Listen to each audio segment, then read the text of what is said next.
On nous a menti. On nous a dit que l'ARN messager se dégradait tout de suite. C'est faux. On nous a menti. On nous a dit que l'ARN messager allait rester dans le muscle. C'est faux. On va dire, mais oui, mais c'est un hasard. Oui, c'est un hasard si aujourd'hui on a 10 fois plus de Creutzfeldt-Jacobs en 2 ans qu'en 10 ans. C'est-à-dire qu'on a augmenté d'un facteur 10, quoi, d'un ordre de grandeur entier. On peut dire que c'est un hasard. Effectivement, parmi ces gens qui ont fait des Creutzfeldt-Jacobs, certains travaillent dans la recherche sur les prions et on peut se dire, bon, bah, peut-être ça n'a rien à voir avec les histoires d'injection. C'est fort possible.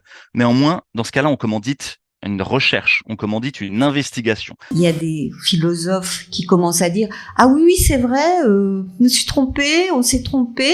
Ah mais on s'est tous trompés. » Ah non, non, non, mon cher philosophe. Tout le monde ne s'est pas trompé. Vous avez accepté de vous tromper. On nous a dit qu'on allait injecter que 2 fois ces doses. C'est faux. On nous a dit qu'ils étaient sûrs et efficaces. Ils ne sont ni sûrs ni efficaces. On nous a dit que la phase 3 était terminée. C'est faux. Et donc, ces médecins ont le droit et l'obligation déontologique de dire on nous a menti sur ces injections ARN messager. Vous avez accepté d'enfreindre les libertés alors que vous faites métier de défendre la liberté.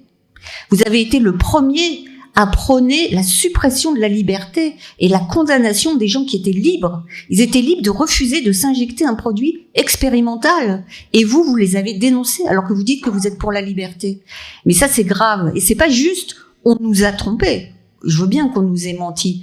Mais on avait tous les moyens. Tous ceux qui avaient qui savent lire et écrire avaient les moyens de se renseigner et d'aller chercher l'information. Lorsque vous avez des enfants à qui on n'a strictement donné aucun repère, ni historique, ni culturel, ni religieux, au sens religere, être relié à quelque chose, vous les condamnez donc au nihilisme, mais quelque part il est après très facile de leur vendre des cultures de mort, des idéologies, et pourtant les diagnostics d'ailleurs dans les médias sont rarement les bons de mon point de vue, mais au final vous avez des gens qui tiennent tellement peu à la vie que si on leur dit finalement le suicide c'est pas mal, hein, puis finalement on s'ennuie dans ce monde-là, puis finalement regarde on est trop nombreux, regardez, arrêtez de faire les enfants. Sparks 17.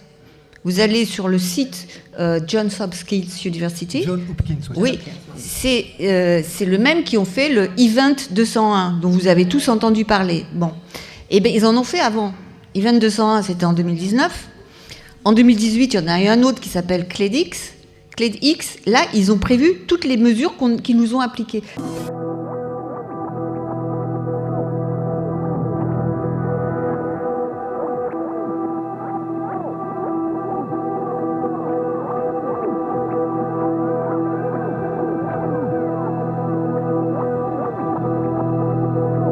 Ils ont prévu la communication que devraient avoir les politiques quand les effets secondaires seraient trop difficiles à cacher. Eux, ils ont déjà prévu qu'on a fait ce travail, qu'on a fait des vidéos avec les victimes des vaccins, qu'il y a un moment donné où il y a trop de victimes visibles, avec trop de vidéos, des familles et tout, donc que là, ils ne peuvent plus nier, qu'ils ont fait semblant de faire une commission d'enquête parlementaire, donc ils ont prévu la commission d'enquête parlementaire bidon, qui aura lieu, qui a déjà commencé, et ils ont aussi prévu que dans ce cas-là, le président de la République, dans leur plan, devra venir devant les citoyens et montrer énormément de compassion. Une Europe plus souveraine.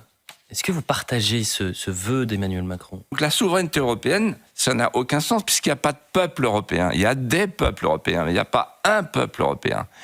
Et donc c'est le faux-nez d'une gouvernance sans les peuples. Ouais, c'est pas faux.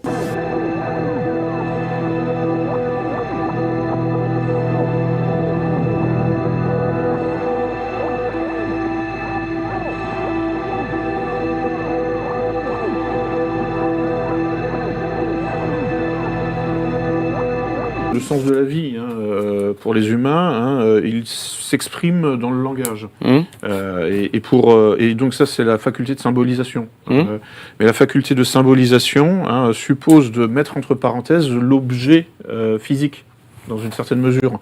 C'est-à-dire qu'en fait, le mot n'est pas la chose. Voilà. Donc vous avez voilà. Et donc si vous êtes gavé de choses, en fait, vous avez un accès difficile au mot. La capacité symbolique. Voilà. Ouais.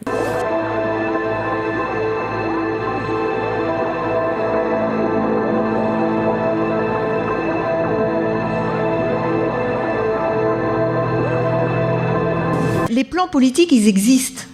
Et ils vont continuer.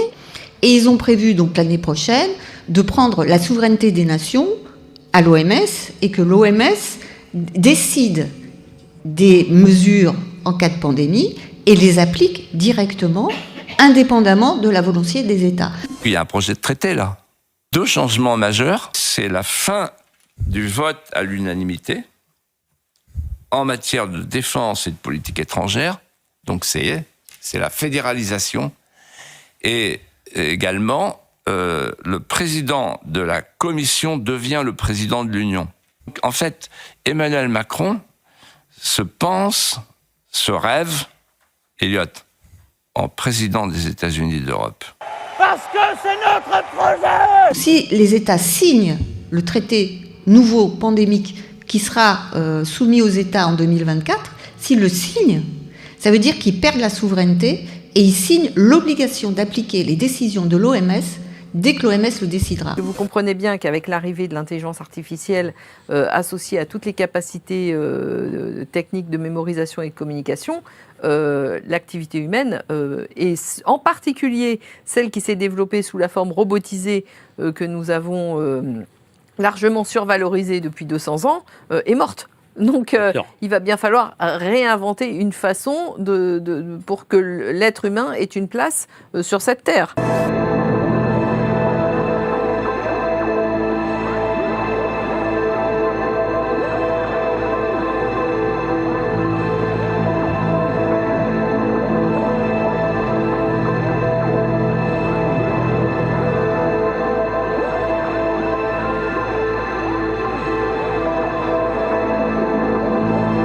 Être président des États-Unis d'Europe. Moi, je le sais de sources sûres. Bon, en tous les cas, c'est une sensation. Vous savez qui dit ça dans les couloirs de... Non, mais pour l'instant, ça n'a pas été... C'est sa copine, l'impératrice von der Leyen.